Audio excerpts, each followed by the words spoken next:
Hello, everybody. My name is Seth Colby, and welcome to the HEA webinar. Please just give us 1 minute while people are trickling in, and then we will begin the activities. Thank you.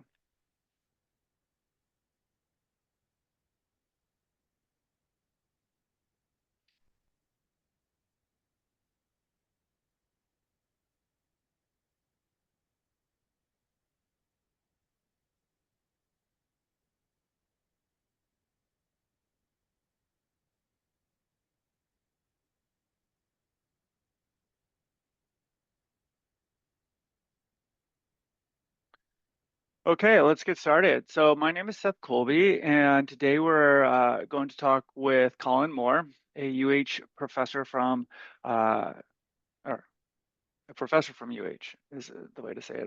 Political. He's a professor of political science and one of the most trenchant and insightful commentaries and minds on the political scene here in Hawaii, and we really wanted to pick his brain. So first of all, I just want to thank you very much, thank very much our sponsor, our corporate sponsor for our HEA, which is Trade One Capital. They've been working with us for quite some time, and we wouldn't be able to put on these important events without them. So thank you very much. The other things that we do want to highlight is we have several other webinars coming up that we want you guys to be aware of. The first is next Friday. We're going to look at how the Trump administration is affecting the fiscal position and fiscal transfers to the state of Hawaii and how that might affect our budget. So that's this is the third. I'm so sorry. Yeah. Can you click it to proceed the slide? Oh yeah. There you go. Thank you. Yeah. So yeah, that will be May 9th, and we'll have two budget experts that will discuss how the federal funds affects state budget and how president's actions could affect our budgetary outlook. So just to put this all in context, about 2 weeks ago, we heard from Eugene Tian and Paul Brubaker on the economy under Trump. Today, we have more of a political analysis from Colin Moore on the first 100 days of Trump and what that means. And then in 1 week, we're going to look at like, what does that mean for our budget, right? So this is today is the second part of a 3-part series that we will be looking at. Finally, on May 22nd, we also have another event looking at the insuring Hawaii at a reasonable price, right? So the Jerry Bump and Scott Psyche will be able to be speaking on this event. They will be looking at like big the measures that have passed the legislature and how that really affects condo and residential insurance here in Hawaii. This is very important. It's a very big event or a big issue here in Hawaii as condo insurance and home insurance in general is going up, and we're trying to figure out how to deal with it collectively as a state. The other thing to keep in mind is we will have the annual conference on September 9th, and that will also be on the Hawaii insurance scene. So we're going to be taking a deeper dive into the insurance market, how it works, what can be done to improve it, and just understanding our needs and how that affects asset prices here in Hawaii. So those are the 3 big events that we want you guys to be aware of. As always, we really appreciate you being here. One of the added benefits of being here is you get to ask questions. So when you do ask questions, or if you do want to ask questions, please use the Q&A feature on Zoom. I will be monitoring those questions, and I will be siphoning them off and aggregating and presenting them to Colin. So we really do want a dynamic and engaging question and answer session here at the end of the hour. So please raise your hand or ask some good questions and get involved. This is really important to us. So without further ado, we're going to get started on making sense of Trump's first 100 days in office. Again, we have Colin Moore here from the University of Hawaii, Hero. And here we go. So, Colin, welcome. All right, happy to be here. There's no shortage of things to cover in an hour. Yeah, exactly. And so last time you and I talked, we did a recording on how Trump got elected in the first place, right? And now we're here 100 days into the his first administration. And let me ask you the first question. After hanging up with our last call, about the impact of the Trump or the impacts of Trump's election, did you think we were going to be here in the first 100 days? I did not. And let me back up and answer that question in a slightly longer way. I'll tell you what surprised me the most. But I mean, one thing to start off with is just why we care about this 100-day marker, and it comes from the Roosevelt administration, and I'm not sure everyone remembers that. And during the first 100 days of the Roosevelt administration, all sorts of legislation was passed. I mean, I want to emphasize legislation, things that we think of as, core parts of what became the New Deal, from the Civilian Conservation Corps to all sorts of federal programs. And that's the first thing I want to point out about what's happening in Trump's 100 days, is that he's governed almost entirely by executive orders. About 200 of these executive orders have come down in the first 100 days, which has allowed him to act very quickly. But this may not be as sustainable as maybe Democrats fear or Republicans hope. But let me get back to your first question, which is what am I surprised by? And I think probably the thing that surprises me most has been DOGE and the extent to which Project 2025, which was the controversial, very conservative public policy proposals that Trump more or less denied being affiliated with or denied wanting to implement, those have been followed pretty closely. So we do see a fair amount of quiet implementation despite this public distancing of the Project 2025 proposals, which were designed by Russ Vought, who has become very influential in the administration. The other thing is DOGE has managed to, I think, stun Washington. I mean, the extent to which there have been layoffs or downsizing of the federal government, how quickly that has come through, the amount of chaos that has rippled through the federal bureaucracy. They've claimed to save $160 billion. I'm not sure those numbers completely add up, but this has achieved one objective, I think, of the administration, at least components of the administration, which was to scare federal bureaucrats. I mean, there was a sense from the first administration that the deep state was foiling Trump's agenda, and I think that they've taken on that pretty directly through Musk and DOGE, and there may be some backing off from that, but that is the thing that surprised me the most. And to be fair, I think that's probably the thing that most voters are surprised by, because DOGE and Project 2025 were not key parts of what Donald Trump campaigned on. Even DOGE was just taking shape in January and February, really after Trump was elected. And I think this and the cuts that DOGE has made has, at least for certain communities, really personalized what the Trump administration is trying to achieve.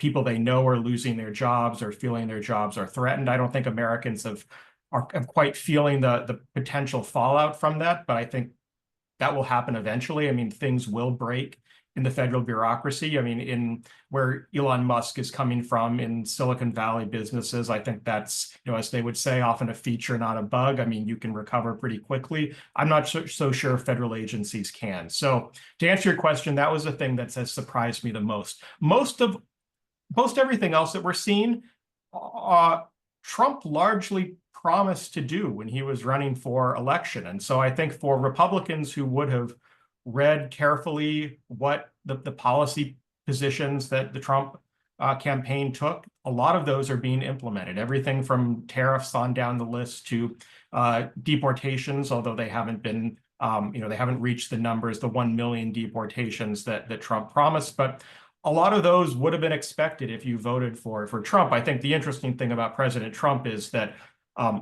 there's always a sense that he doesn't always mean what he says. I mean, that he's not always 100% serious when he floats a policy idea. And so it's an interesting situation to be in for voters and even for political observers, because normally if the president of the United States said something, I mean, made some sort of policy pronouncement, that pretty much means it's going to happen. With Trump, you're never quite sure. And I think that more of that has happened maybe than a lot of voters expected. So do you want me just to walk through kind of the other points I would make, about what's going on? Yeah, I please do, but I just want to make a couple comments to what you said. Definitely what Doge has done, I find it also the most surprising, right? Because what I didn't realize was there were so many conversations I had with people who don't work for the federal government that rely on federal funding, that they were having to change their behavior, their strategy, their hiring practices, maybe lay things off. And one of the things that was most surprising to me is how many people could be affected by Doge. Yeah, I think you're going to see something really, potentially interesting here, which is that the federal government has its hands in everything. And a lot of that is not clearly visible on the surface. Yeah. I mean, if you're just looking for something that says, a federal agency, you're missing a huge part of the story. I mean, I think we're learning, those of us in higher ed weren't surprised to learn how dependent universities were on federal grant funding. But I think people outside the higher ed space were learning that for the first time. People who rely on federal transfer programs, it's not always clear that that's linked to the federal government. And this, in some ways, this is going to give a lot of Americans a very quick education on how the federal government impacts their lives in ways that they never had anticipated. And I think that's, for the potential political fallout from some of these cuts, I think that's what we're waiting to see. I mean, it hasn't really trickled down, depending on what form of the budget is passed. And we just got an idea about how savage some of these cuts are going to be to public programs.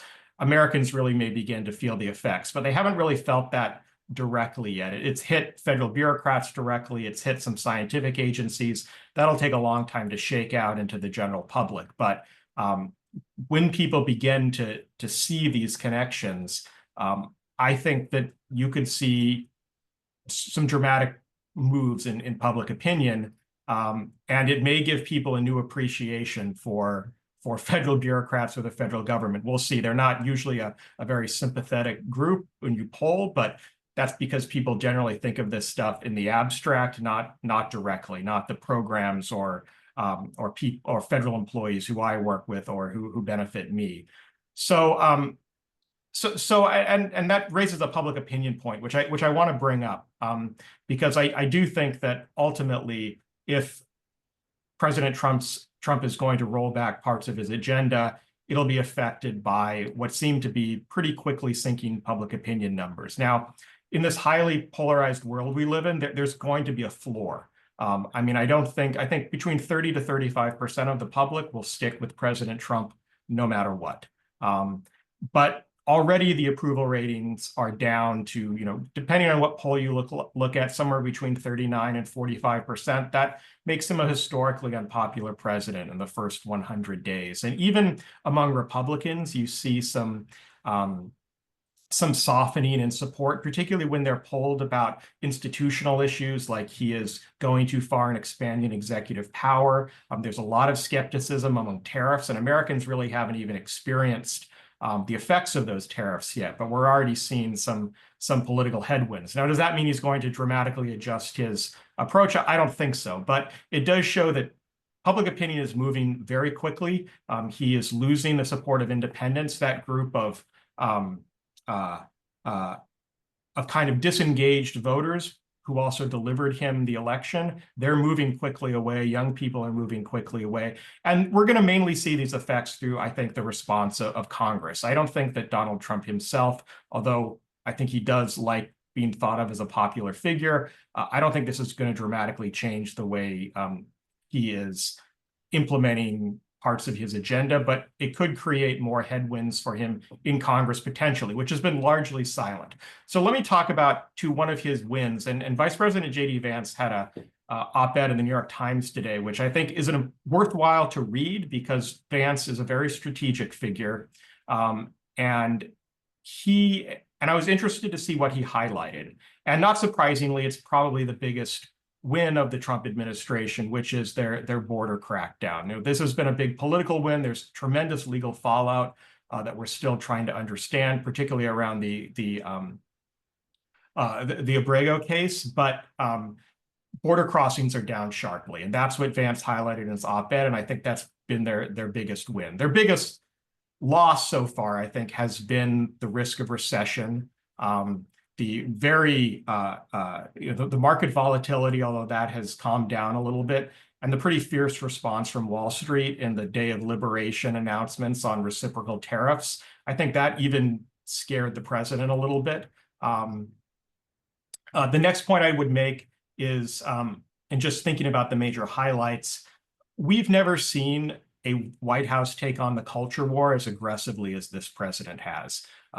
And from everything from targeting DEI to higher education to reshaping federal priorities around this, the slashing of grants, going after some of the oldest and most prestigious universities in the country, Harvard and Columbia.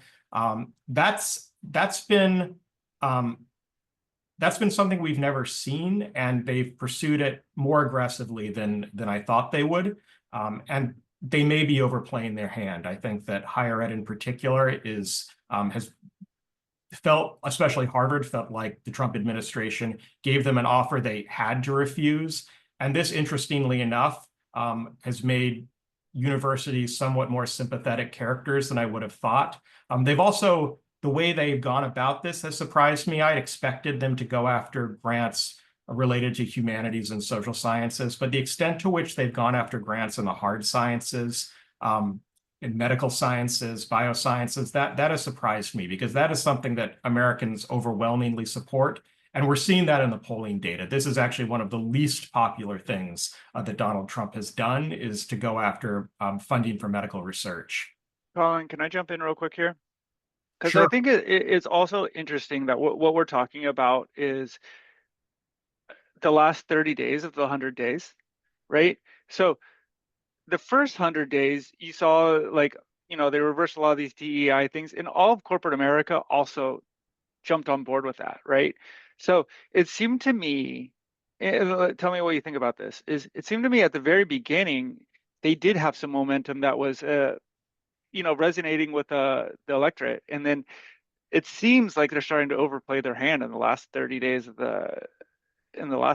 What do you think about that? Yeah, I think that's right. I mean, there were really three issues where I think that Donald Trump was elected because of. The first, of course, was inflation and the economy. So it's interesting to me to see that his approval on that issue, which has always been the signature issue for Trump, has really slipped.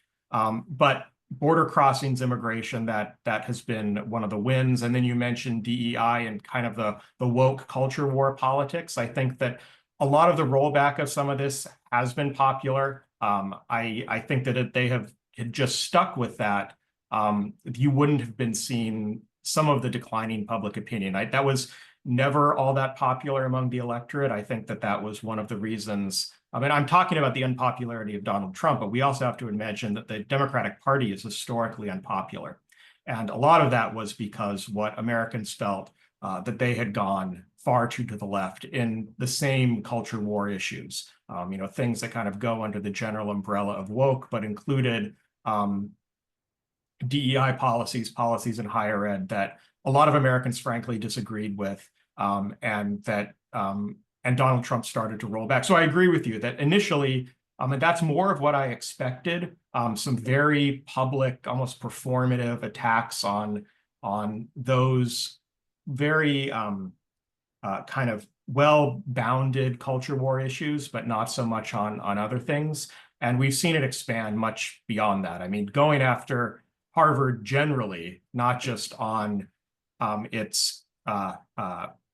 not just on more well-defined issues that related to alleged anti-Semitism, but its research budget, its capacity as an institution, and its tax-exempt status. That's where you've seen them go far beyond what I think a lot of people expected, and I don't think it's terribly popular. I mean, that is something we're seeing in the polls.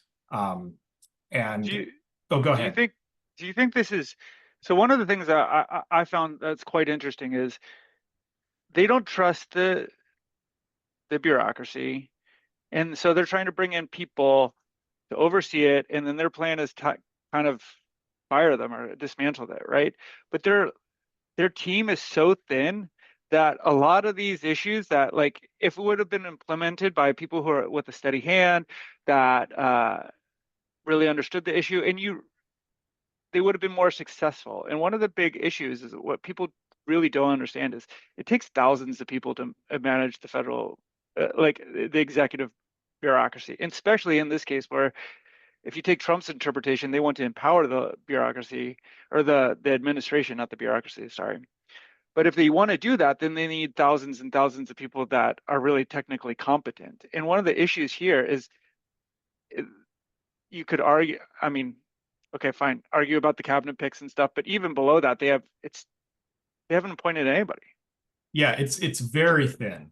And this is something I don't also fully understand. I mean, that I think the federal bureaucracy, at least the rank and file, was more or less willing to play ball with a lot of the Trump priorities after the election. I think that they told themselves stories that there was this deep state that was going to oppose them, but I think that most federal bureaucrats, as long as they were legal orders, take their responsibility as neutral civil servants very seriously. And to the extent it was legal, would have implemented much of the Trump agenda in a way that is far more seamless than the chaos that you're seeing. And so this, I think, is a surprising and mistaken approach that they've taken in their. I mean, I do think that this fits with the president's personality. I mean, he wanted a big show initially, both he and Musk, and to move very quickly. And a slower approach that would have allowed this to work through the courts, to have competent people administering this and implementing it, would have created a more sustainable regime.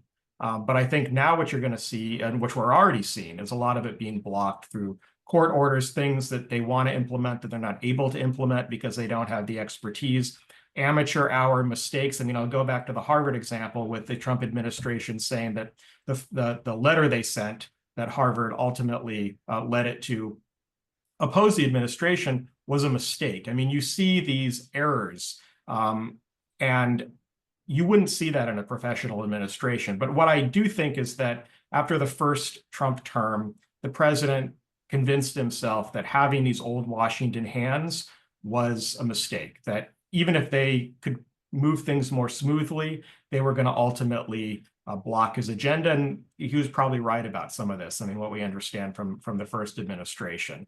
But mainly because I think they wanted to do things orderly and lawfully and create sustained change.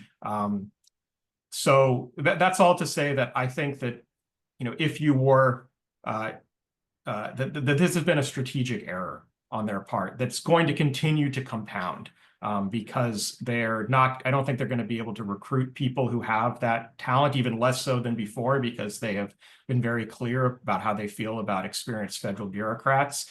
And a lot of people in the administration, at the highest levels, don't have that much experience. I mean, you're seeing this with Pete Hegseth and the Pentagon. Whatever you think of his politics, the old secretaries of defense usually have vast experience navigating that bureaucracy, leading a huge organization.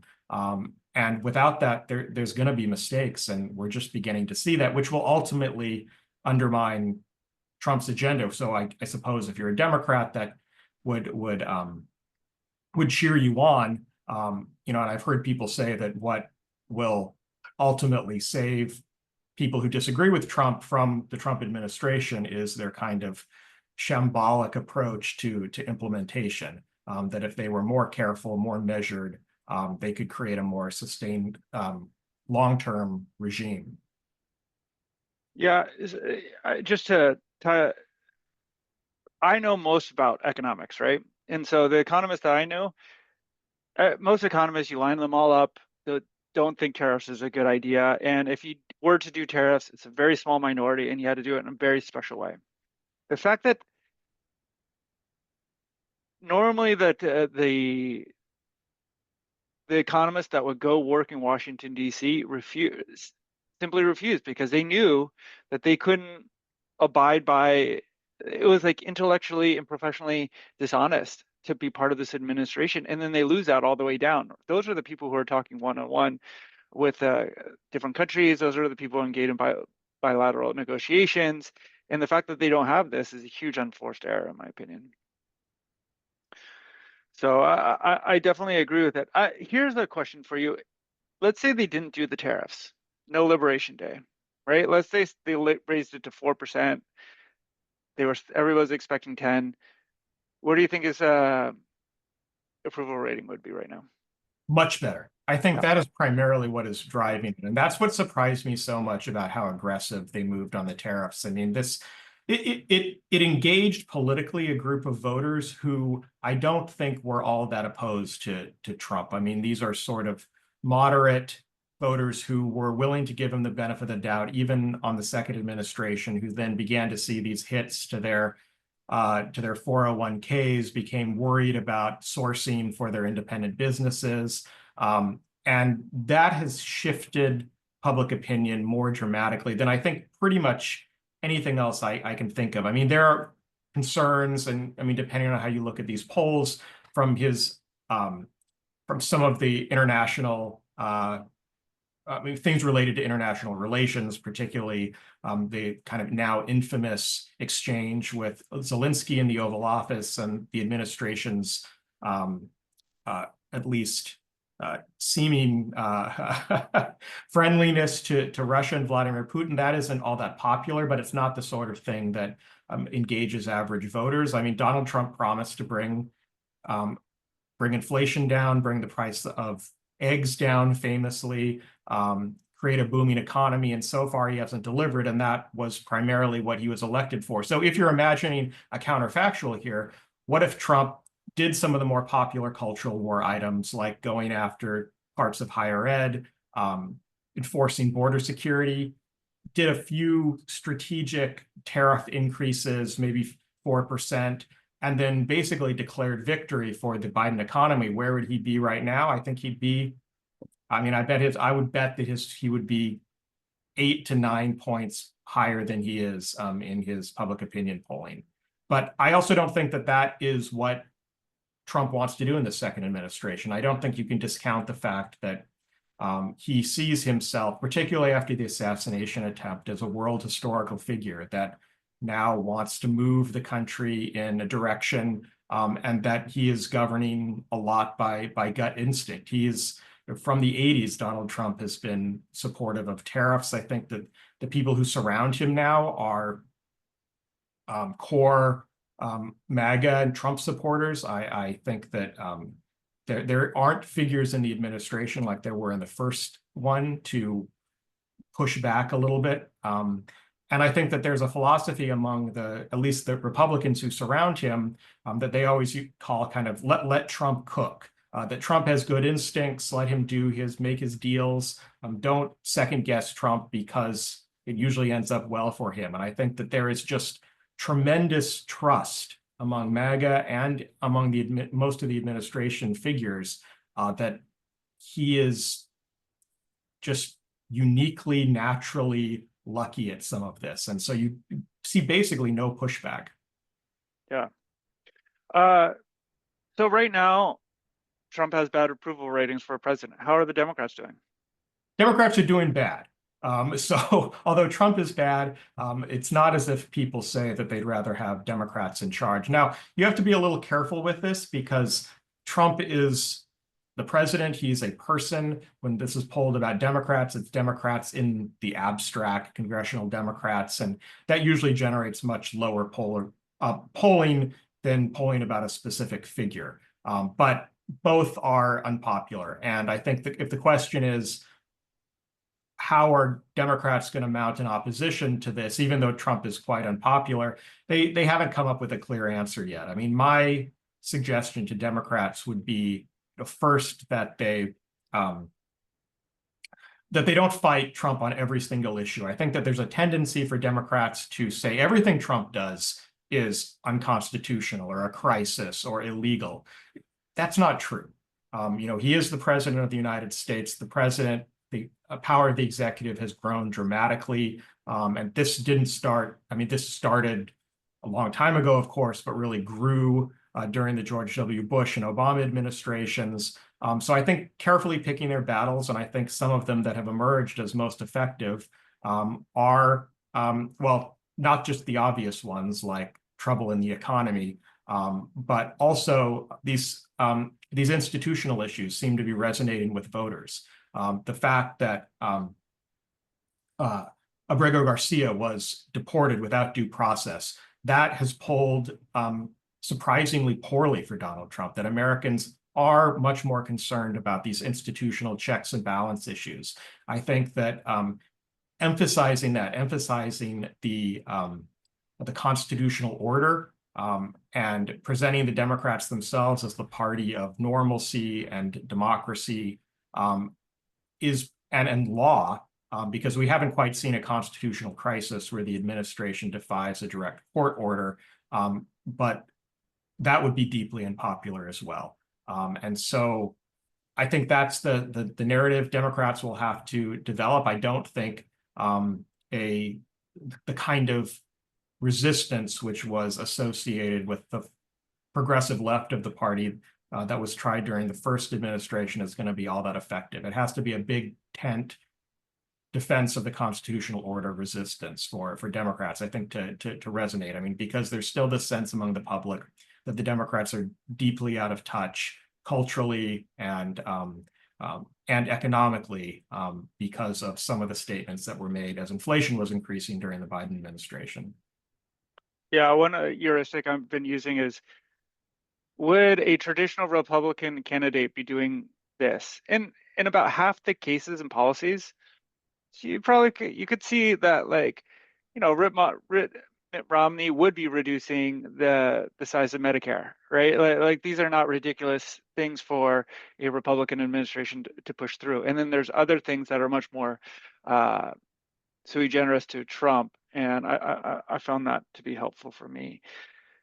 One thing I wanted to think about is, how has Hawaii fared in the first 100 days? How have we changed as a state because of this? I think the biggest, so we haven't fully seen the effects yet. I think that the legislature and the governor are anticipating that there's going to be big cuts to federal programs that Hawaii relies on. I think it's why we'll almost certainly get a special session in the fall to try to deal with that fallout. So a lot of what happened this session was almost in anticipation of seeing those cuts. Not clear to me how much of those will actually be swallowed by Congress. We're already seeing congressional Republicans saying there's no way we'll go along with all of these cuts. A lot of the programs that benefit Hawaii also benefit deeply red states like West Virginia. So unless they've figured out a way to directly discriminate against Hawaii specifically, which maybe something like that will happen, the cuts probably won't be as savage as we're worried about.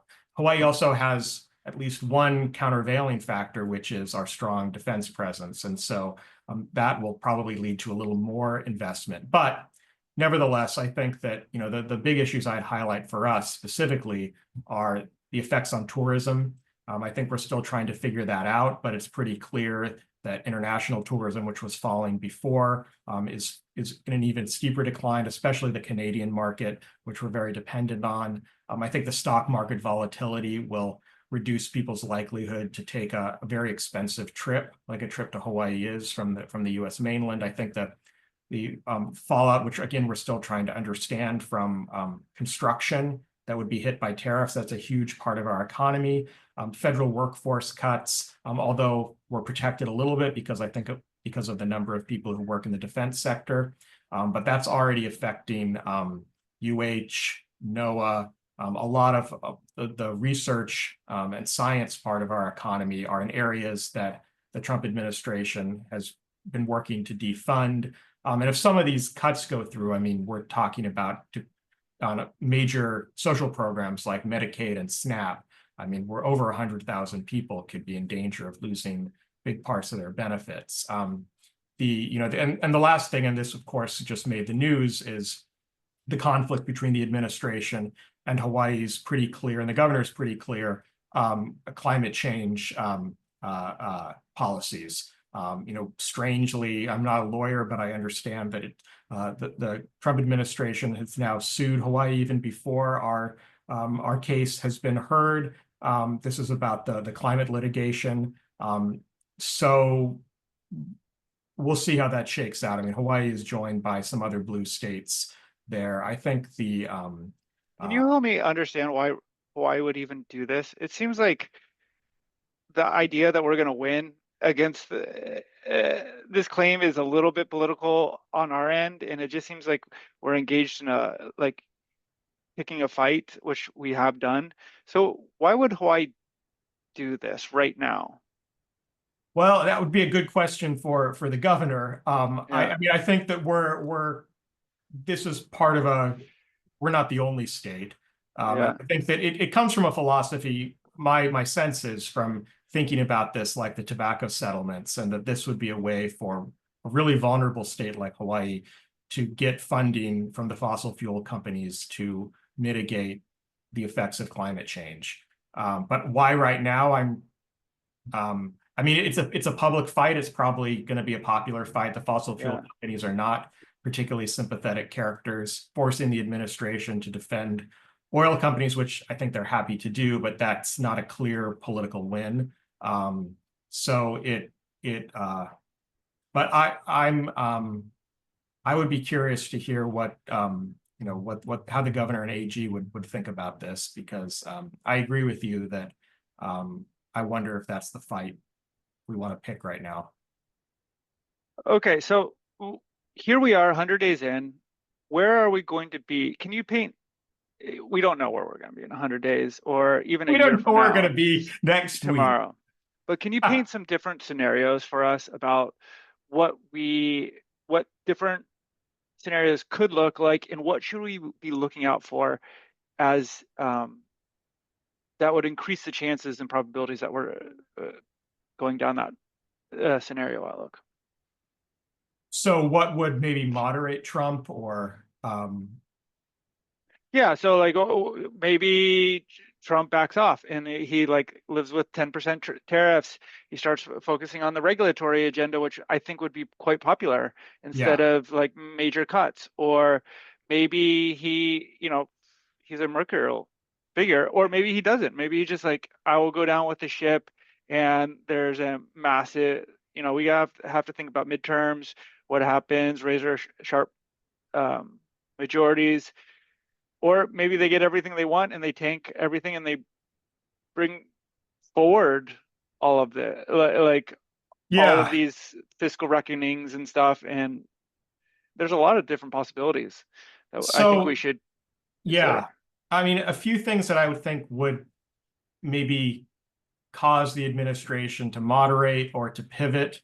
One would be some kind of unified corporate backlash. I mean, the group where the administration and the president in particular seems to respond most directly to are pressure from the major business sectors, finance, and tech in particular. So I think that, and you already saw that with the first tariff. So I think if there begins to be this coordinated pushback from economic elites, you're probably likely to see him rein in even more than he's already started doing some of these tariff policies. I think that Trump is much more likely to respond to business figures than he is to even elites in his own party. I don't think he has a lot of respect for career political people or even Republicans in Congress.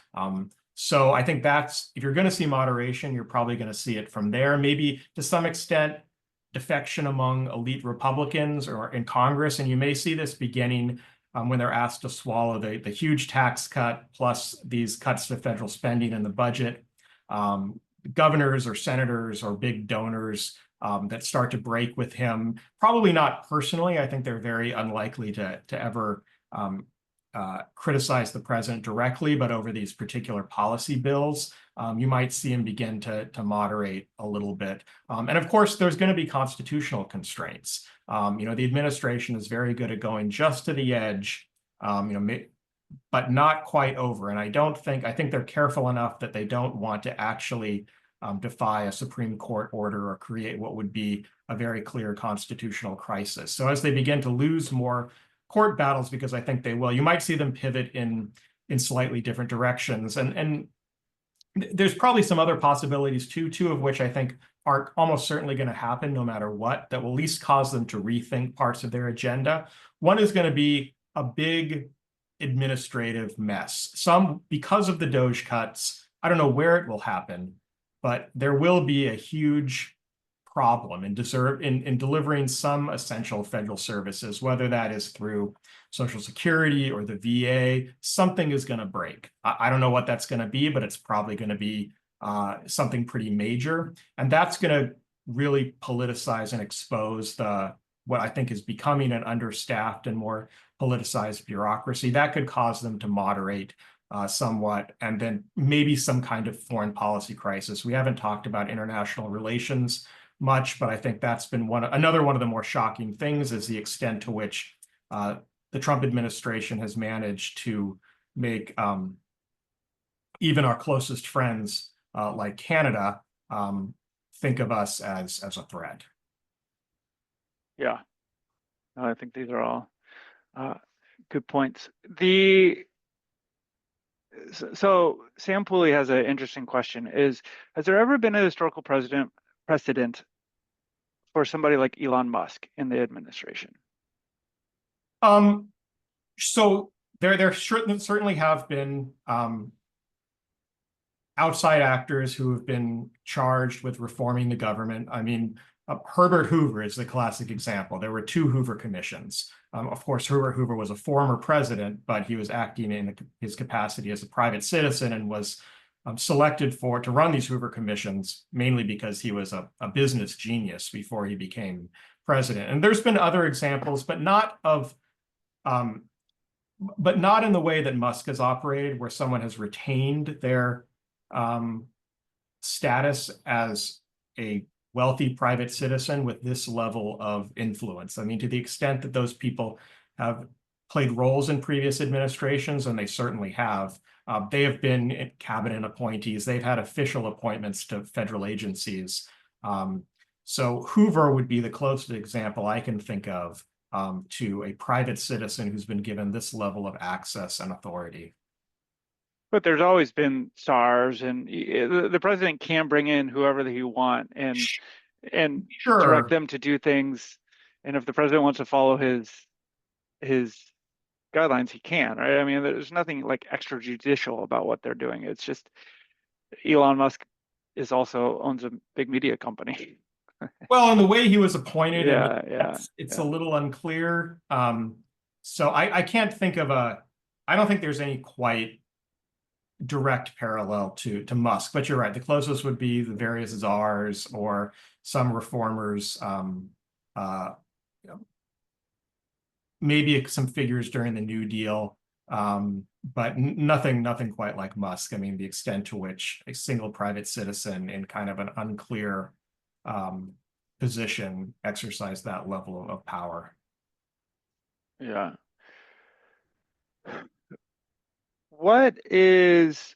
So we got a pretty good question, long question, but it's essentially like, what happened to the Republican Party? So like, and where's it going to go from here? Is it all like Trump is supposedly can only, or according to the Constitution, can only be around for another 3.5 years, and then they have to pass it off. So what is the future here? And has the last 100 days given us any tea leaves to which to go on?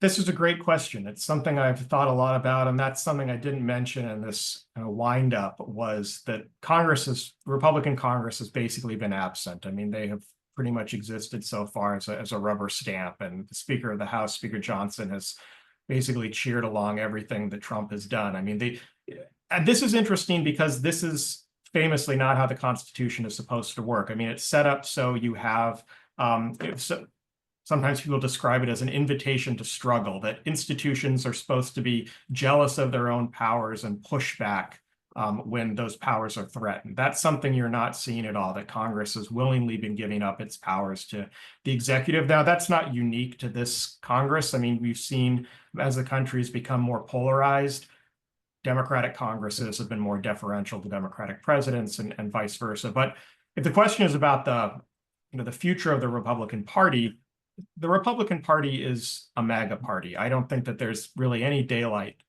anymore between what Donald Trump says and what the Republican Party champions. If the policies that the party is embracing today, more friendly relations with Russia, tariffs, the kind of populist rhetoric is nothing that you would have been all that familiar to the party from the 80s. I mean, Ronald Reagan famously was actually rather welcoming of immigrants and reformed parts of our immigration policy.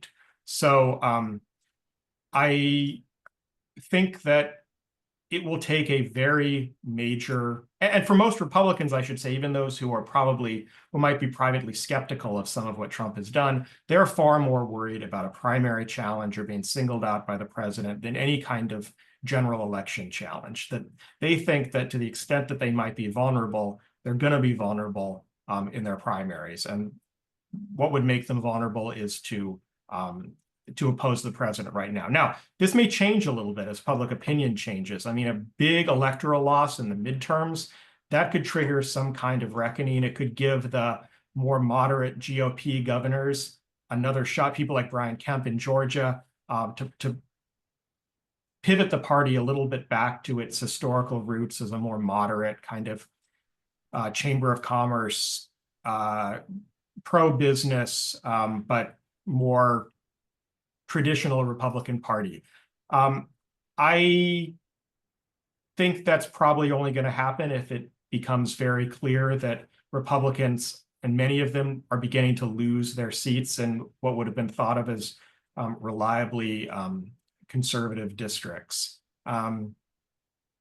Yeah, one thing that makes this all so weird is times have changed, right? So I don't think you can use traditional Democratic and moderate Republican, the lens of that to predict the future as well anymore. And because of technology, we're still in this, but I think technology is a big player in all of this, access to information, and it just seems like we're in this weird time where it's really harder to make predictions than in the past about institutional legacy. I think that's right. I mean, no one thought that the Republican Party would be remade in the way that Donald Trump has remade it. And I think for the Republicans, they're often even a little trapped because I don't think that President Trump cares all that much about the Republican Party itself. I mean, it's been a vehicle for his rise to power and the changes that he wants to make, but he's not doing a lot of party building himself, and he's only interested in supporting Republicans that are deeply loyal to him, not in the general health of the party. This is from Kevin Payton of the Civil Beat. Do you see anything done by the legislature this season as a substantive step to prepare the state for federal cuts? I think that'll come in this, what I imagine will be a special session. And this isn't so much preparing for federal cuts, but the only thing that really comes to my mind, and maybe I'm missing something, is the passage of the green fee. I mean, that was justified as a climate resilience bill. I mean, maybe in the anticipation that there'll be less federal funds available for future wildfires or climate disasters. There's been some minor things around the edges. I mean, that may have been more about optics than policy. I mean, Governor Green famously welcomed federal employees to apply for state jobs. But I think that the legislature is waiting to see what is actually going to hit us. I think that they're suffering from the lack of predictability as well. And so I don't think you've seen a lot in play to prepare. And that's understandable because I don't think that they're quite sure what exactly will ultimately be passed and how that'll affect Hawaii. Yeah. So to be determined, but we'll know soon. I mean, that's why I'm almost certain there's going to be a special session. What are the opportunities? We've been talking a lot of the challenges for Hawaii. Are there any opportunities that have opened up over the last 100 days for our state?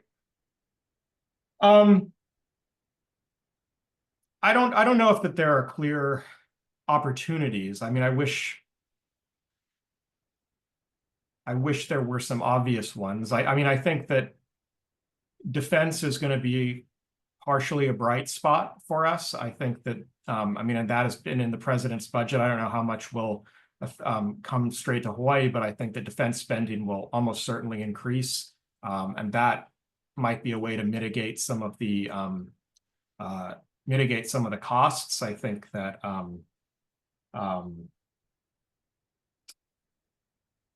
but I don't see a lot of obvious ones, to be perfectly honest. I mean, this is a place that hasn't been an ideological supporter of the president. It's a place where a lot of the federal funding, at least grant funding, is devoted to areas that the administration doesn't want to invest in. We're very reliant on visitors, international visitors too, and I think that that is going to be difficult to get back unless unless Hawaii manages, and I think that this is going to be a marketing pivot to present itself as a friendly part of the United States that's welcoming to international visitors. You've seen that a little bit in California. That I don't know if that's so much of an opportunity, but it might mitigate some of the fallout. Yeah, I think it's important to remember that the type of military spending here is basically for active service and real military installations, right? So even if there is a cut, which a lot of people think there needs to be in the defense budget for procurement and all these weird things, that affects Southern California, Boeing, the stuff around Virginia much more than it affects us here. What really affects us here is, do we need to engage in more military readiness with potential enemies in Asia, in which case they will make more and more investment here, which does offset, is a little different way of thinking about things than the DOGE Right. cuts, right? And as much as NOAA and UH and UH is a huge employer, but NOAA compared to the active military is a drop in the bucket, right? Not to diminish what they do and the importance of what they do, but I do think that there's this aspect that, at least from the cut side, it's really hard to see it in the economic data so far. It's much more of a political story, and it's much more of a felt story that changes our behavior than the overall influencing the aggregate demand of the state. Yeah. That will change, right? The big thing is in entitlement cuts, right? And how large those will be. And if, it goes from these like massive entitlement cuts where they're just going to limit everything and do these savage cuts to imposing a work requirement on Medicaid, which, okay, you can disagree with that, but that I don't think that would be the end of the world for our budget, right? And so I think there are a lot more. There's a lot of things that we can do to kind of like manage this, as mitigate all the differences as well as possible without descending into some type of budgetary crisis. And guys, we have a couple more minutes, so please keep asking your questions. You're getting good ones. I'm trying to follow the best as you can.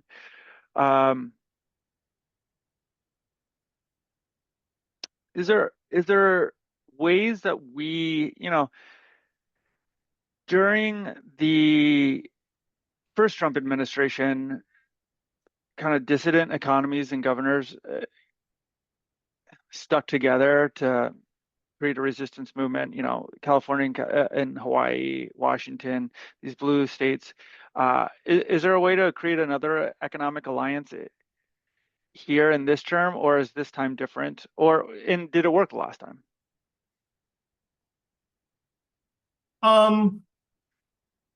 I think it did work last time. I mean, the legal challenges did slow some of the first administration's priorities or ultimately defeat them. I mean, those were primarily around immigration issues, but I think that that gummed up the works a little bit. These multi-state litigation efforts led by state AGs, I mean, they were for Democrats, I think, some of the most effective leaders of the opposition. So I do think that that is that's been pretty effective. You might see some of this. I mean, I'm not sure how it's going to develop. I think we're still trying to figure out what some kind of blue state compact would look like. But I think that that's probably where the opportunity lies. I think the leadership for the opposition to much of what the president is doing will probably come from the blue state governors. I mean, we're already seeing that from the governor of Illinois. I think they're in a better place to articulate how the cuts are affecting people's lives directly. I think that they tell the story of the Democratic Party better than people in Congress. And so that's where I think the coordinated aspects of the opposition might come from. But I think primarily where the states will be effective is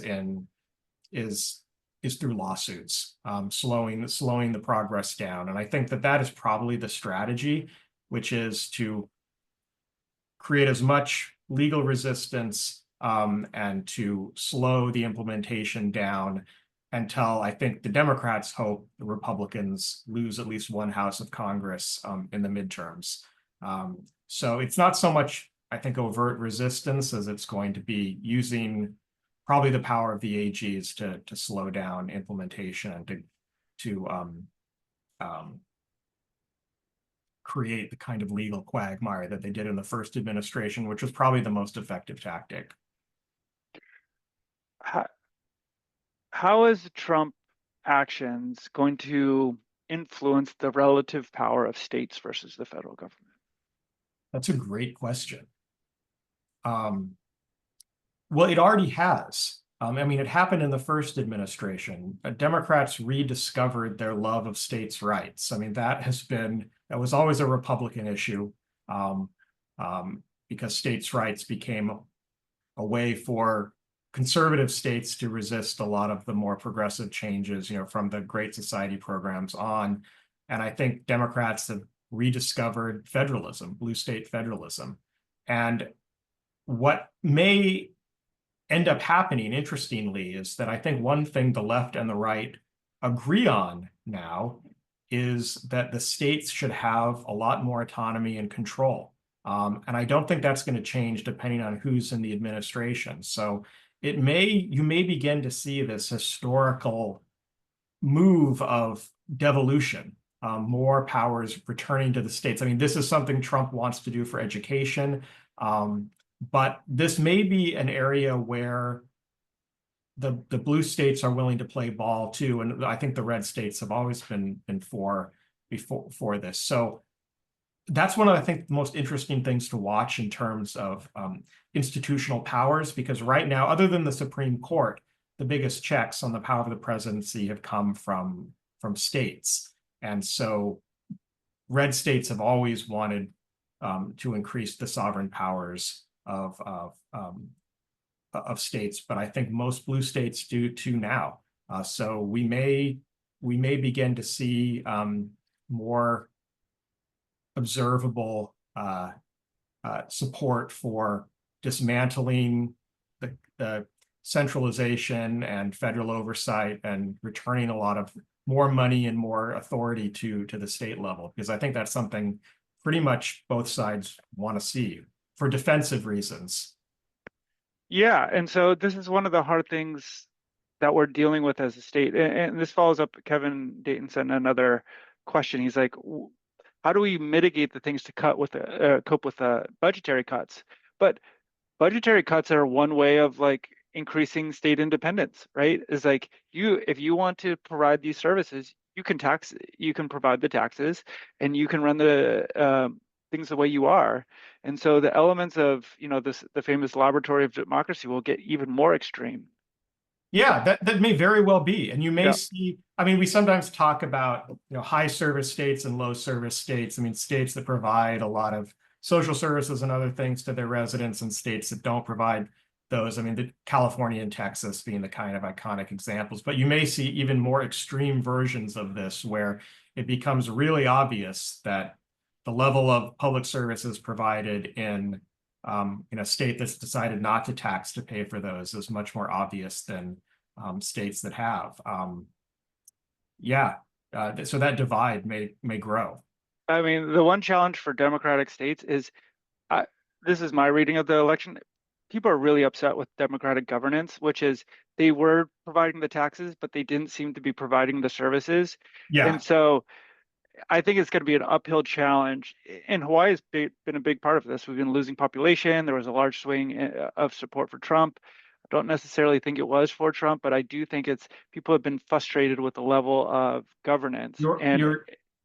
I totally agree, Seth. I think that is a really important point, and it's something the Democrats have to figure out, that if they believe in the public sector and its ability to deliver services and create a better life for people, then they need to show in more concrete ways that it's doing that. And I think one of the most deadly critiques that the MAGA right has made is that look at the blue states, look at San Francisco, look at Portland, look at Seattle. These are high tax places that are extremely wealthy, and they're failing on a lot of dimensions. And you could say the same thing about Hawaii in housing and other social services, despite having a generous welfare state, a large public sector. I think a more effective and nimble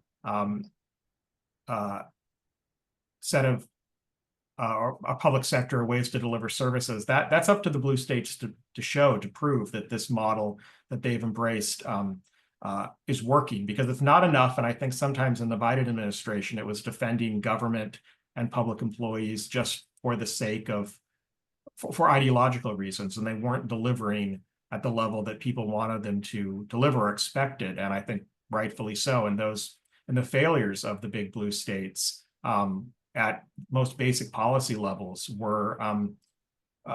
drove a lot of independence, I think, to the Republican Party. And to the extent that you've seen this a little bit here, this is still a very Democratic state, but Donald Trump's share of the vote increased every year he ran. And you've seen the areas of his voter increase, just like on the mainland, in areas that are more working class across the island. And I think this is due to the deep frustration that those communities have with a feeling that the state and the Democratic Party are not delivering for them. And so as a result of that, why are they defending this system? Might as well blow the whole thing up. So we're going to see how that works out in real time with the Trump administration. I think taking a more aggressive, doing more to dismantle and change the public sector than anything we've seen in any of our lifetimes. Well, Colin, I think that's a great note to end on, because that, in one way, that is a note of opportunity for the state of Hawaii, which is if you want to represent your values and do things, it's time to deliver. And you're going to have to deliver with your own resources without as much help from the federal government. And that will require large increases in efficiency in the way we do things here in Hawaii. So that I think that's a great challenge for us as a state. And we will close there. Colin, as always, thank you for all the trenchant and really interesting analysis. I always enjoy talking to you. So thank you very much. Thanks, Seth. Good to be here. Yeah. Mary, do you have a couple things to end on? I always forget. Hi, Seth. Yes. Okay, so thank you again, Colin and Seth. Some final notes before we sign off. If you'd like to support HEA, please visit us at hawaiieconomicassociation.com/donation to make a donation of any amount that helps us to or supports us in producing these great informative webinars and events. And again, on a final note, mahalo for joining us today.